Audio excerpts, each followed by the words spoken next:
नमस्कार शेतकरी मित्रांनो, आज मी तुम्हाला अशी एक सक्सेस स्टोरी सांगणार आहे की जी मला आजही प्रेरणा देते आणि प्रत्येक शेतकऱ्याला.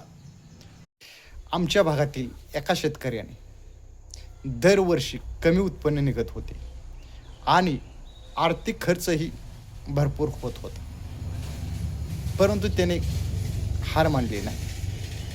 पुढील वर्षी त्याने तज्ज्ञाच्या मार्गदर्शनाखाली माती परीक्षण केले आणि त्यानुसार खत व्यवस्थापन केले आणि वेळेवर पिकाचे संरक्षण केले, किडी रोगापासून नियंत्रण केले आणि नवनवीन तंत्रज्ञान वापरून शेतीची मेहनत करणे, बाकीच्या गोष्टी केल्या.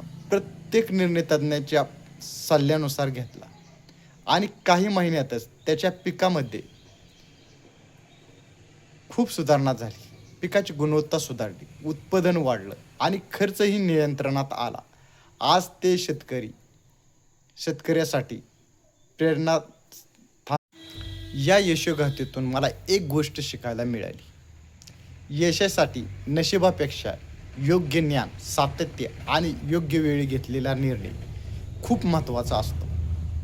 तुम्हालाही तुमच्या शेतीमध्ये अशाच सक्सेस स्टोरी तयार करायची असेल तर कमेंटमध्ये सक्सेस असे टाईप करा आणि ही माहिती उपयुक्त वाटली असेल तर हा व्हिडिओ इतर शेतकऱ्यापर्यंत पोहोचवा आणि मला फॉलो करा. धन्यवाद.